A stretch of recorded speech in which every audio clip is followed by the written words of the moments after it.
Santo. Aún cuando estábamos muertos en nuestros delitos y pecados, nos dio vida juntamente con Cristo. Por gracia sois salvos. ¿Qué tal si lo lee usted? A la voz de tres. 2, 3.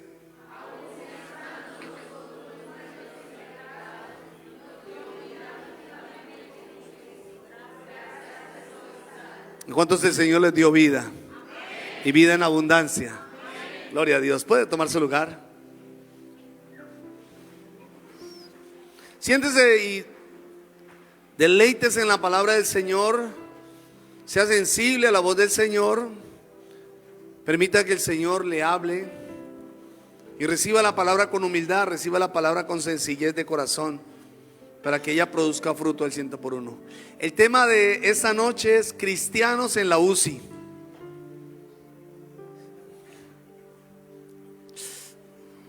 ¿Cómo estábamos antes sin Cristo? Dice la Escritura que estábamos muertos en nuestros delitos y pecados. Así nos encontrábamos antes, cuando no teníamos a Cristo, cuando andábamos en ese mundo pecaminoso, cuando estábamos lejos de Dios. Algunos dirán, bueno, pastor, pero yo no estaba muerto. Ya éramos como muertos vivientes, porque a pesar de que caminábamos, hablábamos y pues hacíamos muchas cosas, había tristeza, decepción, soledad, había vacíos. Estábamos definitivamente y separados de Dios totalmente. Entonces estábamos completamente muertos. ¿Qué es eso? Separados de Dios. Pero la vida que el Señor nos dio es una vida abundante. ¿Cuántos dicen amén? Y esa vida que el Señor nos da ahora, que usted la puede experimentar con ese gozo y esa paz que permanece en su corazón, debemos cuidarla. Debemos cuidarla. Diga conmigo, yo debo cuidar la vida que Dios me dio. Diga una vez más, yo debo cuidar la vida que Dios me dio. ¿Y Dios le dio una vida qué? ¿Y usted debe qué? Muy bien. Uy, todos los alumnos están juiciosos. ¿Qué le dio el Señor? Vida. Muy bien. ¿Y qué debe hacer usted? Oh, ¿ya para qué predico? ¿Ya se la saben? Bueno, pues precisamente yo creo que una de las grandes preocupaciones de Dios es que nadie se pierda, que todos cuidemos esa vida abundante que Él mismo nos ha dado. Por eso dice la Escritura que Él no quiere que nadie perezca. Ese es el deseo del Señor, que nadie se pierda. La enseñanza de hoy se titula Cristianos en la UCI, y esta sigla significa Unidad de Cuidados Intensivos. Y en estas salas es donde están los pacientes con problemas de salud potencialmente mortales. En estas salas es donde están los pacientes extremadamente delicados. Y sentí de Dios, llegó a mi corazón esta sigla, llegó a mi corazón esa UCI, se me vino así inmediatamente. El Señor empezó a poner en mi corazón que hay muchos cristianos que en estos tiempos se encuentran en cuidados intensivos, que se encuentran a punto de morir espiritualmente. Dios me decía, enseña esta palabra, porque muchos se van a perder y muchos se están perdiendo, están en un estado crítico y no se han dado cuenta de esto. Una de las preguntas que uno hace al leer estos versículos es: ¿cuándo comienza un cristiano a entrar en cuidados intensivos? La pregunta que debemos hacernos es: bueno, pastor, ¿cuándo es que un creyente entra en la UCI? Y le voy a enseñar. Primero, cuando dejas de orar. Ojo con esto. Cuando tú dejas de orar, ya empiezas a entrar en la UCI. Mateo 26:41 dice la Sagrada Escritura así: velen y oren para que no caigan en tentación. Nuestro Señor Jesucristo nos enseñó a no dejar de orar, que no podemos dejar de orar, que debemos orar en todo tiempo. Cristiano que no ora, cristiano que entra en la UCI, ojo con esto, ya entra en un estado crítico, porque la oración, escuche, es como el oxígeno a sus pulmones. Yo le hago una pregunta: ¿es importante el oxígeno? Claro. ¿Qué pasa si usted no tiene oxígeno? ¿Qué pasa si usted no ora? Ok. La oración es como el motor de su vida espiritual. La oración es la que nos impulsa, nos conecta con Dios. La oración es vital para el cristiano. Y la oración no es una opción o no es opcional, es indispensable. ¿Escuchó eso? No es opcional, es indispensable, o sea, es absolutamente necesaria. Quiere decir que si usted no ora, cae en la UCI. 3 cosas de la oración. La primera: debes orar a diario, todos los días. Usted debe orar todos los días. El apóstol Pablo dijo: oren en todo tiempo. Todos los días. ¿Cuántos oran todos los días? No todos levantaron la mano. Pero usted debe orar todos los días, todo el tiempo. Porque la oración es ¿qué? Vital. Vital para su vida espiritual. Si no oramos, empezamos a apagarnos espiritualmente. Si no oramos, empezamos a enfriarnos.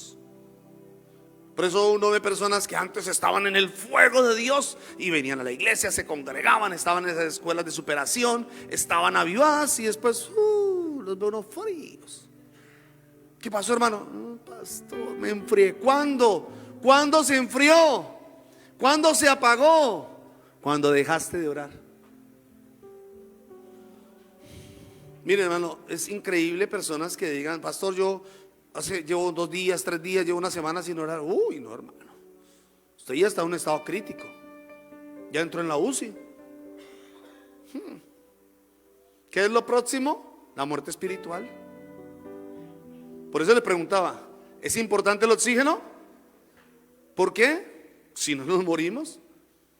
Pues si no tenemos si no oramos, nos pasa lo mismo. Nos morimos espiritualmente. Por eso uno ve creyentes que estaban así, y luego dejaron de orar. Dejaron de orar.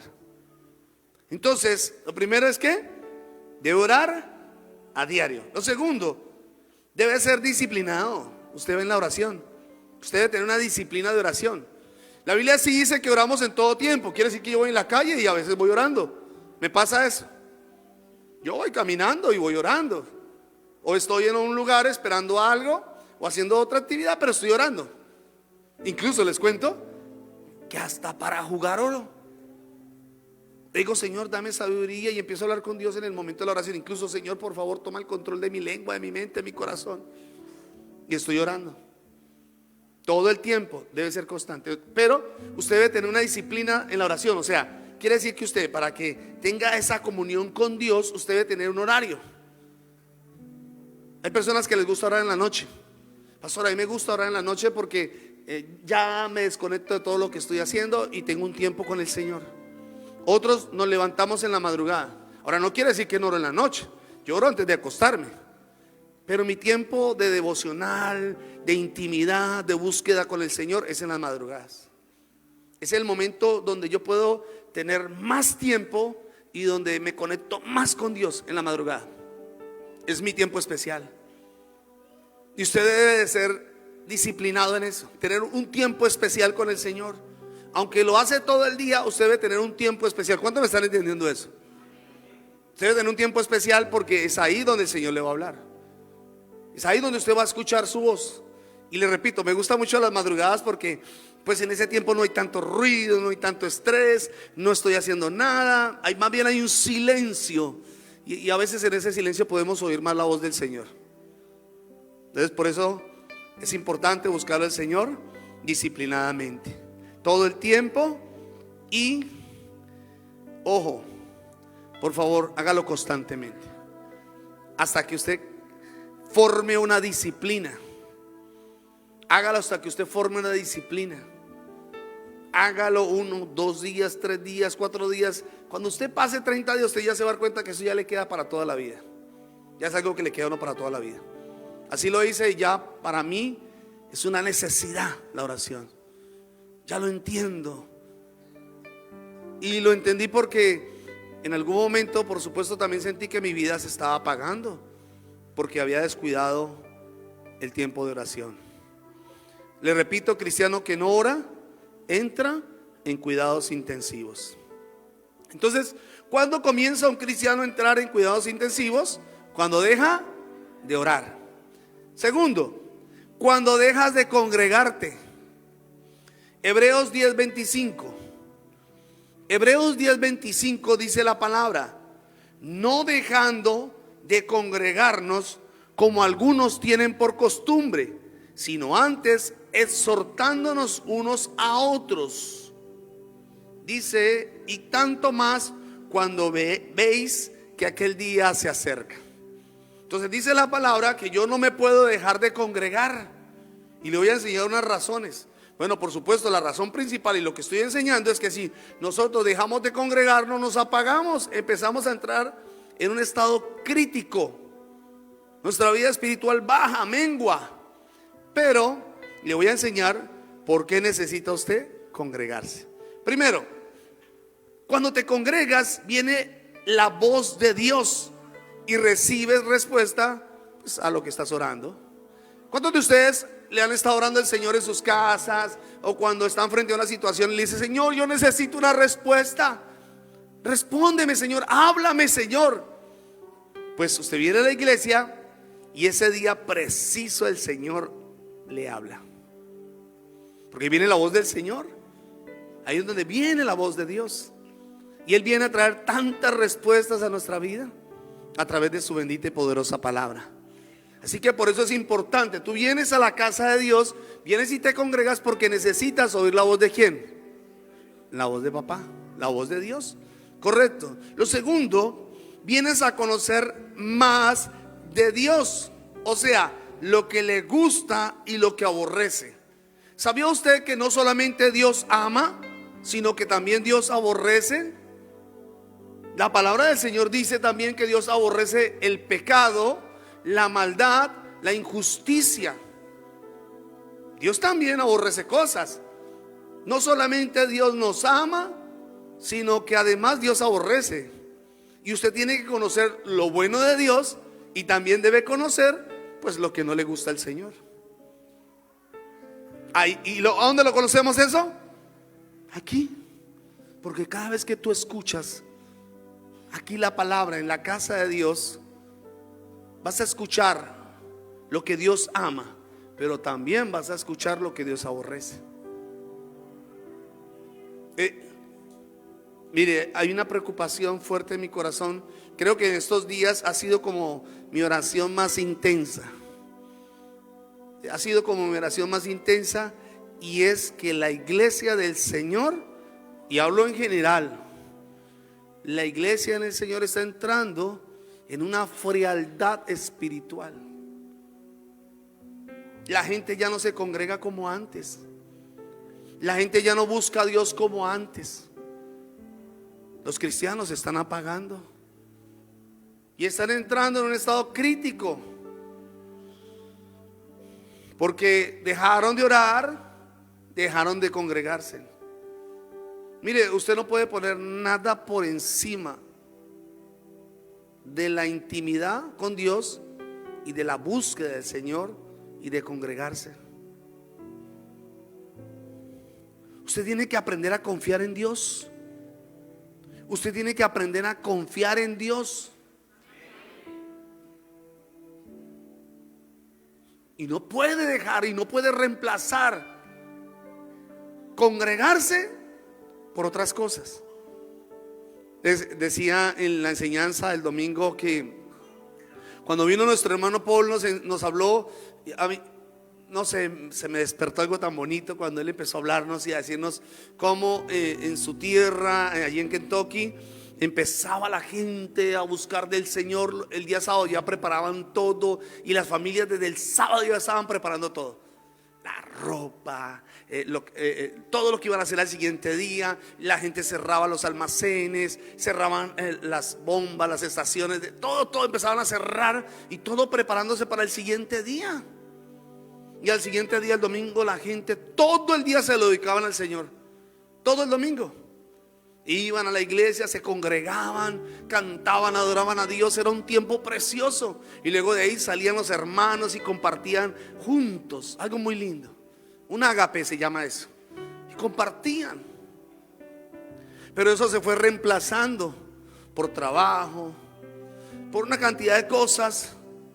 Y descuidaron la presencia de Dios, descuidaron congregarse y se empezaron a enfriar. Y muchos entraron en un estado crítico espiritual y muchos se apartaron del Señor. Eso no puede pasar. Usted tiene que reservar este tiempo para Dios. Usted debe decir: mire, el tiempo de Dios es sagrado. El domingo es sagrado, el día del Señor. El jueves es sagrado, el día del Señor. Nadie, no hay nada, ni trabajo, usted no puede reemplazarlo por nada. ¿Cuántos me están entendiendo? Usted dice: no, ese es el tiempo del Señor y ese tiempo lo voy a apartar para Dios. Recuerden lo que les enseñaba: todo tiene su tiempo. Y cuando es el tiempo de Dios, pues debemos dedicárselo con excelencia. Entonces, lo tercero es que tu espíritu se alimenta, tu alma y tu cuerpo reciben sanidad. Mire lo importante también de venirnos a congregar, porque hay personas que vienen enfermas a las iglesias. Y cuando hablo de enfermos, no solamente hablo de enfermedad física, sino también a veces emocional o espiritual. Vienen con ataduras, vienen con heridas, vienen con tantas cosas a la iglesia. Yo sé que muchos, porque ha pasado, me han contado: pastor, cuando yo llegué a la iglesia, yo llegué con migrañas, llegué con dolor en los huesos, llegué con una cosa. Pero a medida que se fueron congregando, el Señor empezó a limpiarlos, porque la escritura habla claramente que el Señor nos limpia para que produzcamos más fruto. Y el Señor empieza a limpiarnos. Y tú vienes con, qué sé yo, con una migraña, vienes con una enfermedad, con un dolor, pero empiezas a congregarte y a buscar del Señor. Y cuando usted de un momento a otro dice: oye, yo no volví a sentir ese dolor, yo no volví a sentir esa opresión. ¿Por qué? Porque el Señor te limpió, vino y te limpió en su casa. Limpió tu espíritu, limpió tu alma, limpió tu cuerpo. Mire la importancia de congregarnos. Uno no está presionando, bueno, en el buen sentido, a las personas, animándolos: mira, hermano, congréguese. ¿Y qué pasa con nosotros? Congrega, hermano. ¿Qué pasó, hermano, que esta semana no lo vi en la iglesia? Y eso no es solamente porque queremos verlo en la casa de Dios, sino es porque sabemos los beneficios que trae el congregarnos en la casa de papá. Y son muchos más, muchísimos más. Otro más es que nos reunimos como cuerpo de Cristo. Levante la mano el cuerpo de Cristo. Qué lindo. Porque viene uno y se reúne aquí. La Biblia dice que somos el cuerpo de Cristo. Él es la cabeza y nosotros somos el cuerpo. Y yo siento la necesidad de verme con un ojo, con una manito por allá, con un dedito por acá. Y cuando me veo con algunos de ustedes, me gozo, me alegro. ¿Cuántos se alegran de lo mismo? Uno viene a la casa de Dios y dice: ay, hermano, Dios lo bendiga. Uy, hermano, Dios lo bendiga. Y es esa felicidad, ese gozo. ¿Por qué? Porque somos un cuerpo. Qué hermoso. Y eso solamente puede ser posible, ¿dónde? En la casa de Dios. Nos congregamos en la casa de papá. Entonces, miren la importancia de congregarnos. Cuando dejamos de hacerlo, empezamos a apagarnos. Usted dejó de venir una semana, dejó de venir cada 15 días, dejó de venir un mes. No, ya está frío, está congelado. Estás en cuidados intensivos. Entonces, ¿cuándo comienza a entrar un creyente o un cristiano en cuidados intensivos? Cuando deja de orar, cuando deja de congregarse, y tercero, cuando dejas de estudiar la palabra de Dios. Usted también necesita tener disciplina con la palabra. ¿Cuántos tienen la Biblia en sus casas? ¿La estudia? ¿O qué cree? ¿Que está ahí de decoración?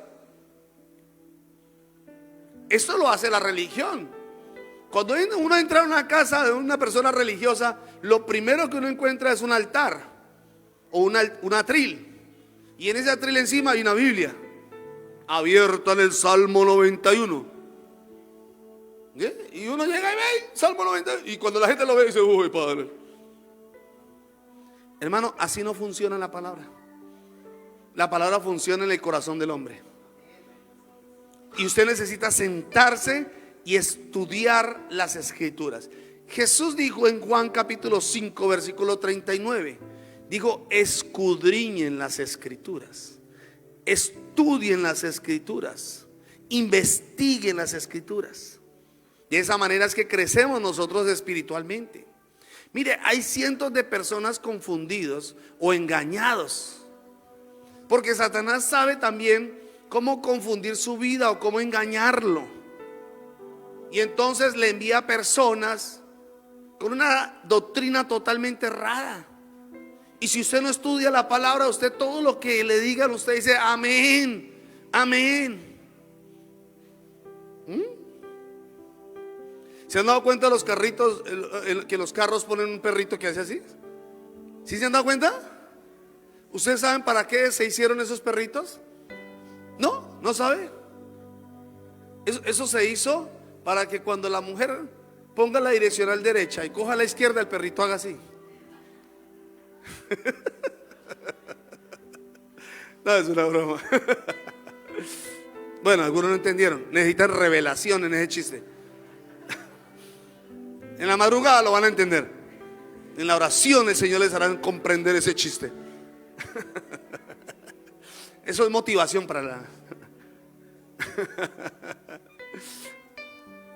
Pero usted no todo le puede decir sí, sí. Pero si usted estudia la palabra, investiga la palabra, usted sabe lo que viene de Dios. Usted no le puede abrir a cualquier persona las puertas de su casa. No todo el que dice yo vengo de parte de Dios viene de parte de Dios. Ese cuentico de que todos buscamos el mismo Dios, eso es mentiras. No todos buscan al mismo Dios. Hay un solo Dios, un solo mediador entre Dios y los hombres, y se llama Jesucristo. Y no todos vienen de parte de Jesucristo. Entonces, para eso es importante estudiar las escrituras. Además, la palabra es nuestro alimento espiritual. Es nuestro alimento espiritual. Ella vivifica, transforma, es viva y eficaz, convierte el alma. Ella es una espada para destruir toda obra de Satanás, y ella es escudo alrededor nuestro. Entonces necesitamos llenarnos de la palabra. Cuando un cristiano no lee la palabra, no estudia la palabra, cae en una tibieza espiritual. Y de verdad uno encuentra muchos cristianos neófitos. No conocen de las escrituras, no conocen la palabra. En los primeros años del cristianismo, la gente se esmeraba por estudiar las escrituras, por escudriñar las escrituras. Tenían tiempos, tenían compartir, tenían ágapes donde se reunían exclusivamente para hablar de la palabra. Hoy en día la gente se reúne para chismosear y para una cantidad de cosas que no sirven. Pero esto era lo que mantenía el fuego de la iglesia primitiva. La oración, se congregaban y compartían y hablaban de la palabra del Señor. ¿Cuántos me están escuchando? Qué maravilloso. La palabra de Dios debe estudiarse a diario. Dice en 2 de Timoteo 3:17: de ese modo los servidores de Dios estarán completamente entrenados y preparados para hacer el bien. La única forma de cambiar es a través de la palabra. Y la única forma de responder a esas situaciones adversas es a través de la palabra de Dios. Entonces, muy importante. ¿Cuándo comienza entonces un cristiano a entrar en cuidados intensivos? Cuando deja de orar, cuando deja de congregarse, cuando deja de estudiar la palabra de Dios. Cuarto, cuando dejas de santificarte. Apocalipsis capítulo 22 versículo 11 dice en la palabra de Dios para todos, dice así: deja que el que hace el mal siga haciendo el mal, que el impío siga siendo impío, que el justo siga practicando la justicia, y el que es santo siga siendo santo. Entonces la santificación es el proceso de descontaminación del creyente. O sea, empezamos a apartarnos de aquellas cosas que ofenden a Dios, de todo lo pecaminoso. Ahí es cuando nos santificamos. Ya somos santos porque el Espíritu de Dios habita en nosotros. Él nos selló con su presencia. Pero ahora es nuestra responsabilidad santificarnos, o sea, apartarnos de aquellas cosas que contaminan nuestra vida espiritual. ¿Alguien me está escuchando? Diga conmigo: apartarme de aquellas cosas que ofenden a Dios. ¿Usted sabe que le ofende a Dios, sí o no? No me diga: ay, pastor, yo no sabía. No, usted sabe.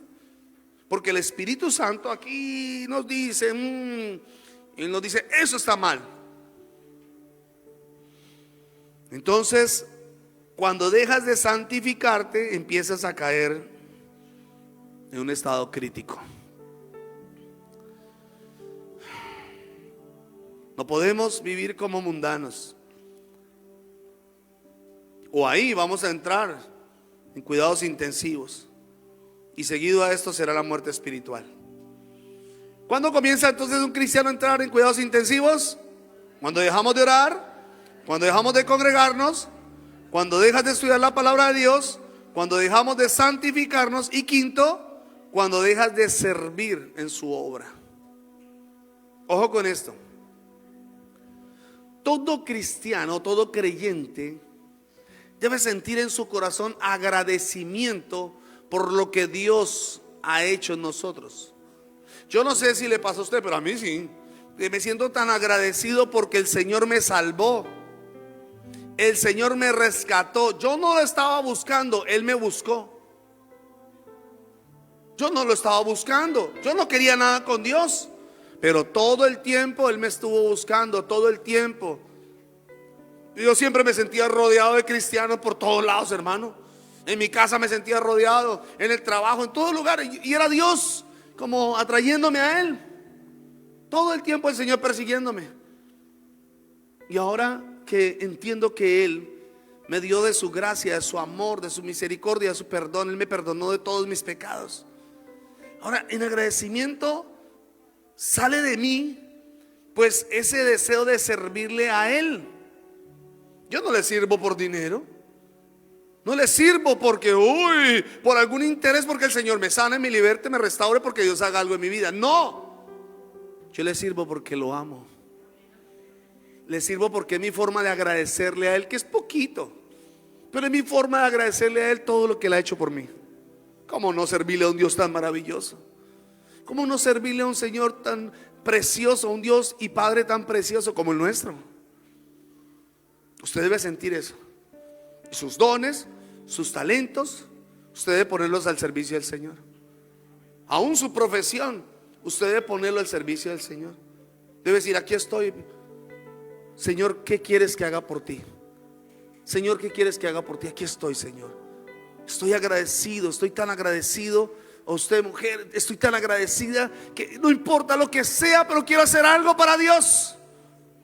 No me puedo quedar quieta. Los entendidos, porque somos entendidos. Todo lo que el Señor ha hecho a nosotros. ¿De dónde te sacó el Señor? ¿De qué pozo profundo te sacó el Señor? Dime, ¿de qué depresión te sacó el Señor? Dime, ¿de qué locura te sacó el Señor? Dime, ¿de qué fango te sacó el Señor? Yo sé de qué olla, de qué inmundicia me sacó el Señor. Y yo le digo, gracias, Señor, me sacaste de allí. ¿Cómo no servirte, Señor? Aquí estoy 100% dispuesto.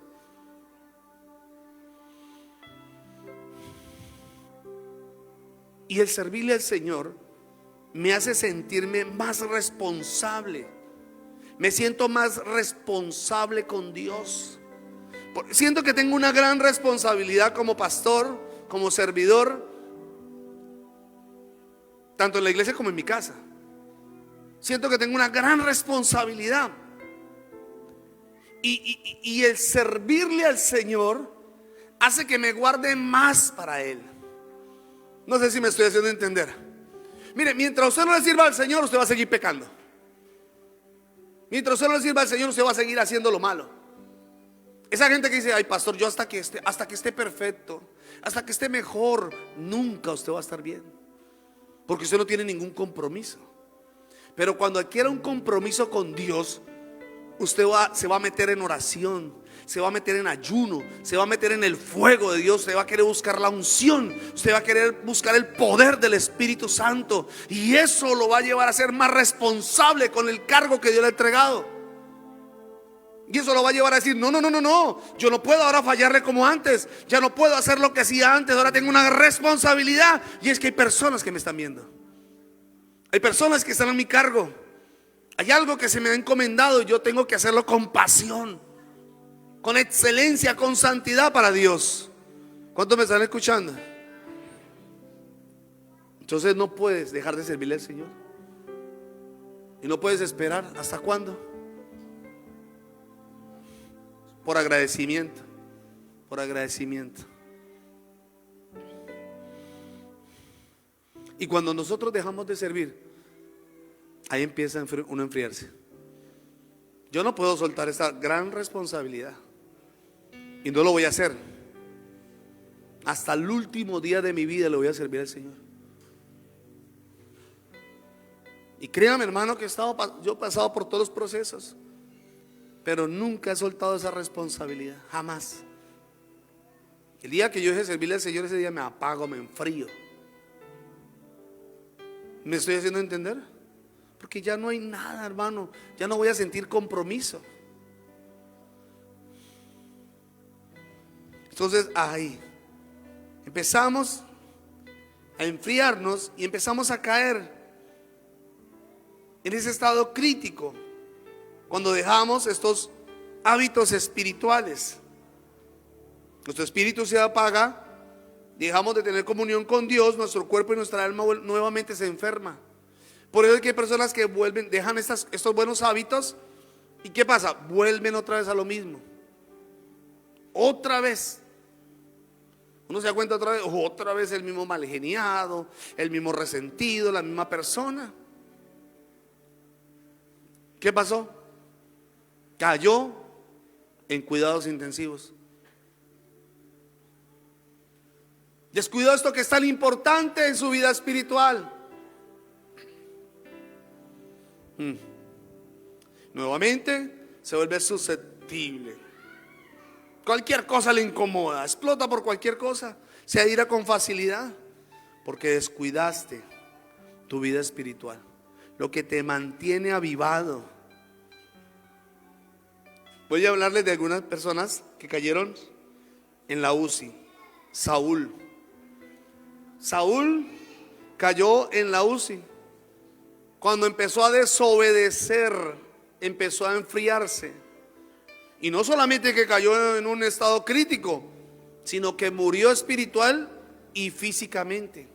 Y lo tremendo de esto fue que toda su familia y su generación murieron. Trágicamente, todos murieron.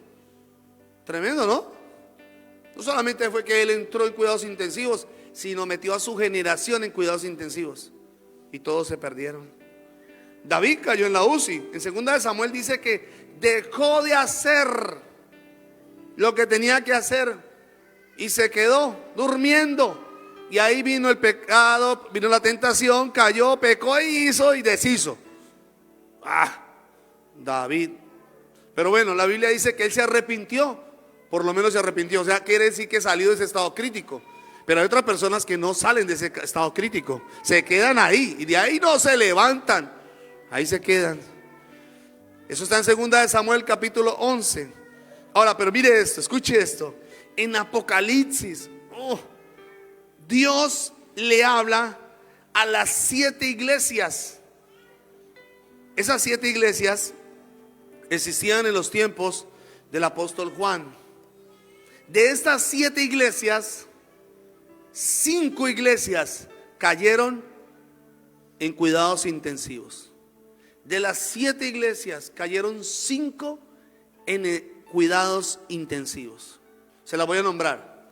La iglesia de Éfeso. En Apocalipsis capítulo 2, versículo 1 al 7, dice que esta iglesia perdió su primer amor. Esta iglesia que antes estaba avivada, amaba a Dios, buscaba a Dios, Dios era el centro de todo. Esta iglesia empezó a apagarse. Y Dios le exhorta a volver otra vez. Dios le exhorta. Escuche, por favor, si tú has perdido tu primer amor, vuelve a ese primer amor. Vuelva a hacer lo que antes hacía. Que oraba, que estabas en la iglesia, que era el primero en llegar a la iglesia, que buscabas del Señor. No pierdas ese primer amor. Cuando uno está en ese primer amor, uno convierte al que sea, invita al que sea, trae al que sea, hermano. Uno está haciendo ese primer amor y mire, el camino lo invito y uno llega con 2, 3, 4, 5 invitados y uno está llegando siempre con uno. Ese es el primer amor. El que ora todo el tiempo, el que está buscando al Señor, el que es el primero en llegar a la iglesia. Y el Señor le dice a la iglesia de Éfeso: has perdido tu primer amor. O sea, entró en un estado crítico. Y le dice: más te vale que vuelvas. Y si no, voy a apagar mi presencia. Nunca, jamás. Si tu presencia y si la presencia de Dios no está en una iglesia, esa iglesia está muerta. Aunque sea una mega iglesia, pero está muerta. A la segunda iglesia que exhortó fue a la iglesia de Pérgamo. Apocalipsis capítulo 2, versículos 12 al 17. Esta iglesia tenía, o era una iglesia mundana. Era una iglesia que había caído en fornicación y todos fornicaban y era un desorden. Y Dios le exhorta a esa iglesia a volverse. Iglesia, mire, el pastor no te está vigilando, la pastora no te está vigilando, los hermanos no te están vigilando, es el Señor el que te ve. Y Dios sabe lo que tú haces a escondidas, lo que haces allá oculto. Y tú no puedes fallarle al Señor. No puedes todo el tiempo caer una y otra vez. Tienes que abandonar el pecado. A esta iglesia la está exhortando y le dice: vuélvete, vuélvete, arrepiéntete. La tercera iglesia que el Señor exhortó fue a la iglesia de Tiatira. Apocalipsis capítulo 2, versículo 18 al 29. A esta iglesia la exhortó porque tenía una falsa profetisa. Dice que había un espíritu de Jezabel en esa iglesia. O sea, había una mujer que gobernaba la iglesia, que dominaba la iglesia. Y recuerden que el contexto de Jezabel es que Jezabel era una bruja. Y ese espíritu era que se creía superior, quería quitar la cabeza. Pero también había profecía falsa. Mire, hoy en día a la gente le gusta, hermano, esto. Todo lo que tenga que ver, hermano, con, mire, hermano, venga que le vamos a orar por el vasito con agua. Venga, mi hermanito, que le vamos a orar por su camiseta. Venga que le vamos a profetizar. Venga que... Y a la gente le encanta eso. Eso sí que le gusta a la gente. Hoy en día hay corrientes. Escuche, el Espíritu Santo me decía esto. No es profecía, son espíritus de demonios. Son demonios, no es profecía. Han confundido la profecía con adivinación. Y la gente le gusta esas cosas. Que le digan, hermano, qué le va a pasar mañana, que le cuenten dónde está el marido. Lo mismo que consultar a un brujo. Venga, pastora, ¿por qué no me dice, por favor, dónde está mi marido? ¿Por qué no me cuenta qué está haciendo él? Pastora, ¿qué ve en mí? Pastora, ¿usted qué ve en mí? Y la gente quiere eso. ¿Usted quiere saber, hermano? Lea la palabra del Señor, que el Espíritu Santo le diga. ¿Aló? Pero mire esto. Esa iglesia había caído en el fetichismo, en la brujería. Lo que está pasando hoy en día con cientos de iglesias, hermano, que están llenando de brujería, de ocultismo, de fetichismo, poniendo la fe en todo menos en Jesucristo. ¿Aló? Y hay otra exhortación a la iglesia de Sardis. Apocalipsis 3, capítulo 3, versículo 1 al 6. La iglesia de Sardis se había dormido espiritualmente.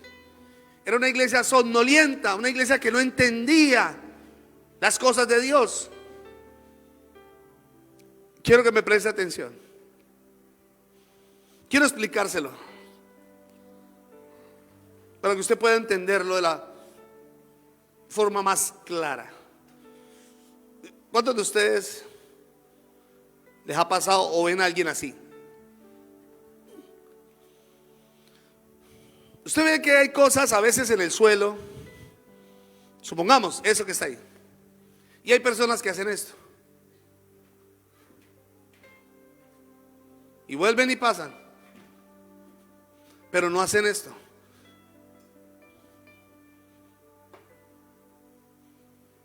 ¿Sabe cómo se llama eso? No ser entendidos.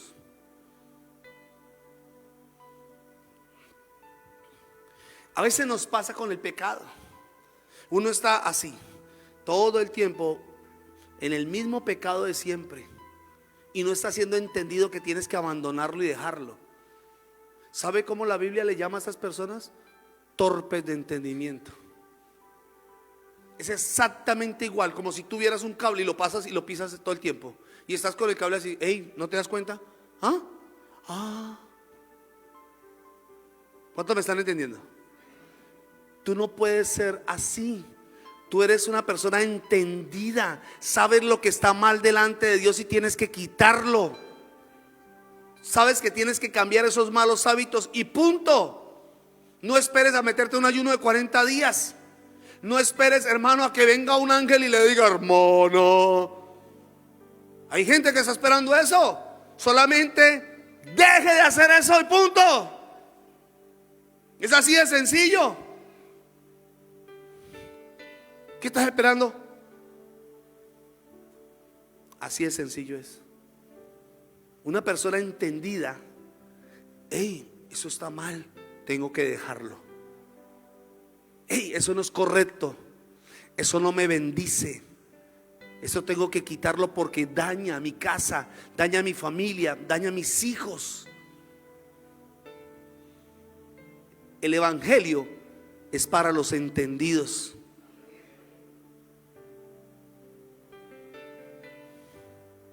Y la escritura, les decía ahorita a los adoradores que estábamos hablando, el Espíritu Santo me da una palabra que dice: te he dado oído para que entiendas. Yo soy entendido en las cosas. Entiendo lo que está mal y punto. Ahí no se puede negociar. No, ahí toca ser radical. Y Dios te ha dado oído para que entiendas, para que escuches y entiendas y obedezcas. A la iglesia había caído en ese adormecimiento. Estaba dormida espiritual. Y cuando una iglesia duerme, entra el pecado por todos lados, hermano. Y nadie dice nada. Y nadie hace nada. Pueden ver al pastor pecando y nadie dice nada. Pueden ver a los líderes pecando y nadie dice nada. Ellos mismos pecan y no hacen nada, porque la iglesia está dormida. A la quinta iglesia, que es la iglesia de la Odisea, Apocalipsis capítulo 3, versículo 14, dice la escritura así. Bueno, en Apocalipsis capítulo 3, versículo 14 del 22, quiero que lo leas en casa. Pero a la iglesia de la Odisea, esta iglesia era tibia. Era tibia, es que ni era fría ni era caliente, era tibia. A mí no me gusta nada tibio. El tinto me gusta caliente, recién bajadito de la estufa, que herma. Pero lo tibio es horrendo, y Dios aborrece lo tibio. Esta iglesia era tibia, o sea, quiere decir que no era fría, o sea, no estaban graves, no estaban fríos, pero tampoco estaban en el fuego. O sea, quiere decir que llevaban una doble moral. Era una iglesia que llevaba una doble moral. Era una iglesia que estaba apagada, hermano.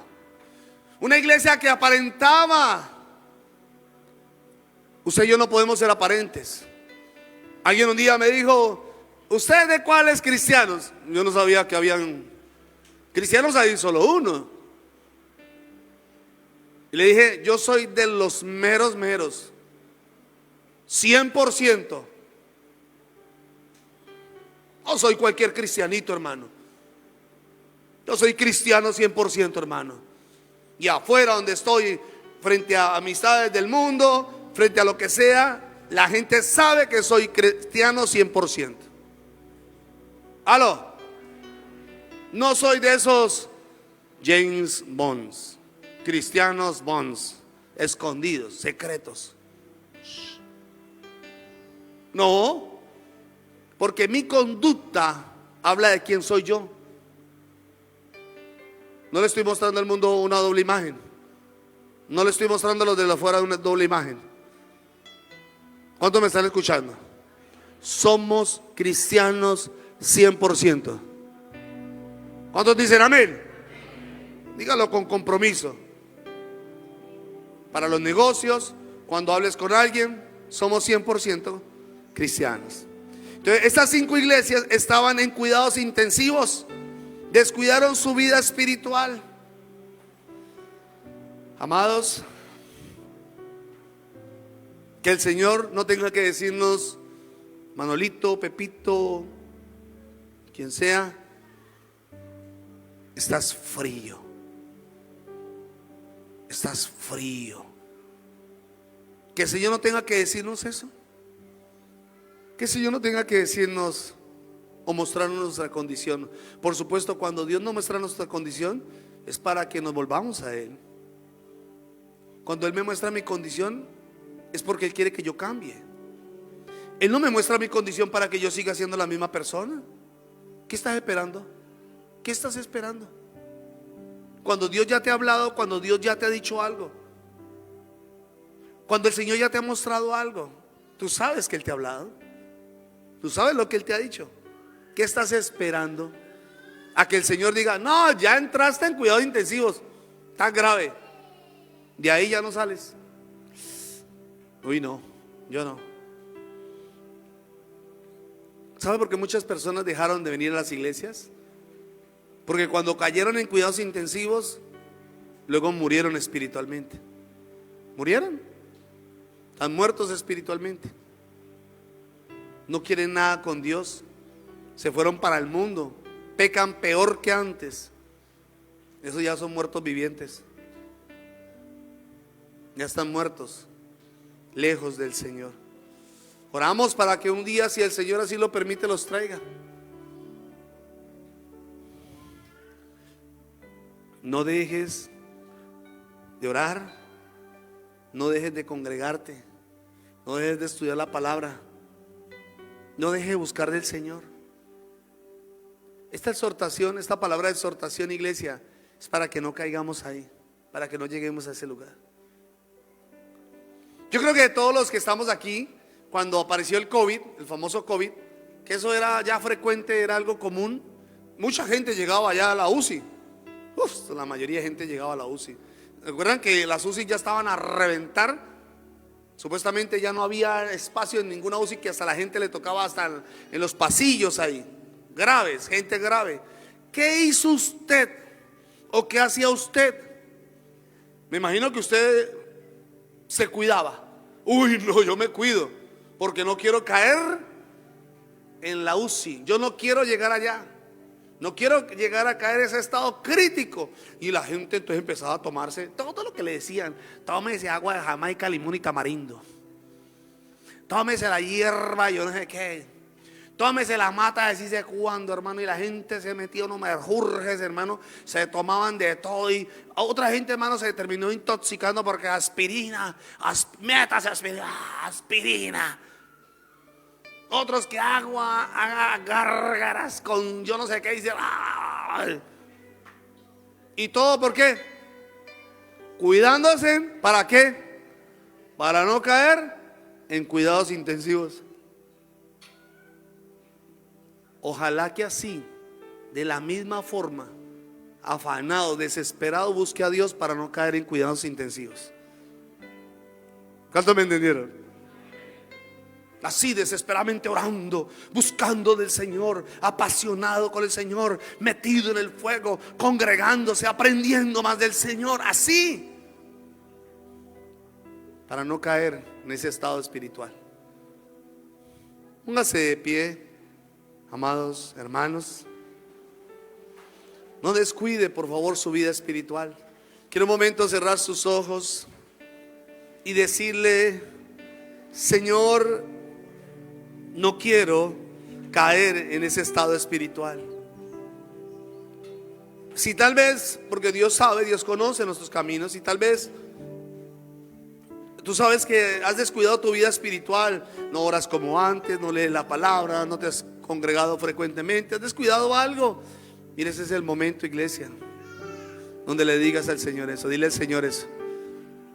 Dile: Señor, no quiero caer en ese estado espiritual. No quiero, Señor. Te necesito, Espíritu Santo. Ayúdame, Espíritu Santo, para no caer, para no desmayar,